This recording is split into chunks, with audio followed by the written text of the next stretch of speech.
Hello, everybody. Happy Monday. I am here for our daily Lenten meditation. So let's begin. Monday of the Holy Week. Readings are Isaiah 24, verses 1 through 7, Psalm 27, verses 1 to 3 and 13 to 14, John 12, verses 1 to 11. Then Judas the Iscariot, one of his disciples and the one who would betray him, said, "Why was this oil not sold for 300 days' wages and given to the poor?" John 12, verses 4 to 5. It is Mary's extravagance that draws Judas's scorn. We are often generous with ourselves, rewarding ourselves with treats and favors. It is an entirely different matter when someone chooses to be generous with others. The perfumed oil Mary used to anoint the feet of Jesus was made from genuine aromatic nard, costing as much as an entire year's wages. And here is Mary pouring it all out on someone's feet. A year's salary put away with interest could do much at the age of 65. A year's salary spent on someone who would soon die. A year's wages used to anoint the feet while poor people around her had empty stomachs.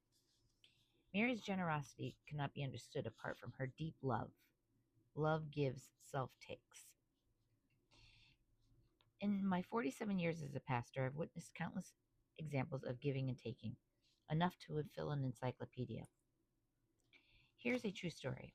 A single mom who worked tirelessly as a nurse brought dinner every single day for 8 years to a neighbor who claimed to have no family and lived in poverty. She took days off to work to drive him to the doctor appointments and even mowed his lawn. The nurse never once saw a visitor at the man's home. This woman, who had 4 young children and never received a penny in child support from her alcoholic ex-husband, never asked for or received any remuneration for the rides, meals, and lawn care. After the man's death, it was revealed that a niece who lived in the same city inherited his $1 million estate. Mary loved Jesus. Generosity is love in action. It isn't about money, it's about connection. It's about extending our heart and joining it with yours. It means sharing personal feelings, dreams, and time, not just physical things that can be stored away. Generosity means remembering someone's birthday or anniversary and sending them a card or making a phone call, not because you have to, but because you truly care. Christian love doesn't keep score or measure acts of generosity against the recipient's behaviors. Words like free-hearted, bounteous, and big-hearted accompany the generous hand. And the truth is, it simply makes us happier when we give.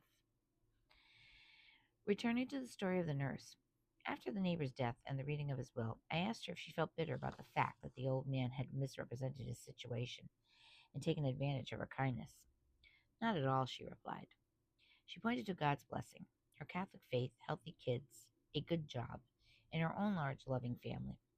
She wasn't measuring her gifts by what the old man could provide, but how God had already provided for her. She could only feel sad for the old man. He had missed out on the joy of true connection and love.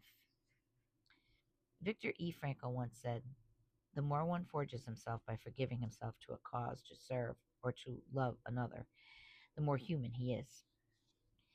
This nurse's story reminds us that true generosity doesn't depend on the response or reward from others, but on the riches of one's own heart. As Jesus taught, give and gifts will be given to you. A good measure packed together, shaken down, and overflowing will be poured into your lap. For the measure with which you measure will in return be measured to you. Luke 6, verse 38. Whenever we reflect the love of Christ who gave everything for us, let us strive to be generous in all things, knowing that in doing so we draw closer to the heart of God. In this spirit of giving, we find not only happiness, but a deep and abiding sense of purpose and fulfillment. As we give freely, we become more fully human, more fully alive, and more fully in communion with the God who has given us everything. Lenten reflection. How have you been extravagantly generous to others? Who might you reach out to this Easter? And that is our reading for today. And gives a lot to think about.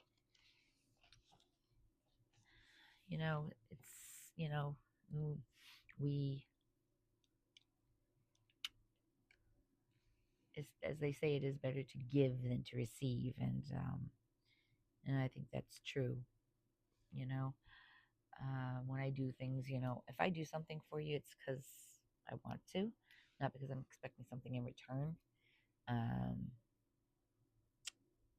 but I think a lot of people do that. A lot of people do. They want, you know, gratification, or they want to be told they're doing something great, or so they can boast, the 5 minutes of fame or things like that. And a lot of people just do stuff from the goodness of their heart, and that's the way it should be done. So, it gives us food for thought. um, Anytime we can do something good, if we can do one good deed a day, we've done a lot. So that being said, I hope you all have a beautiful day.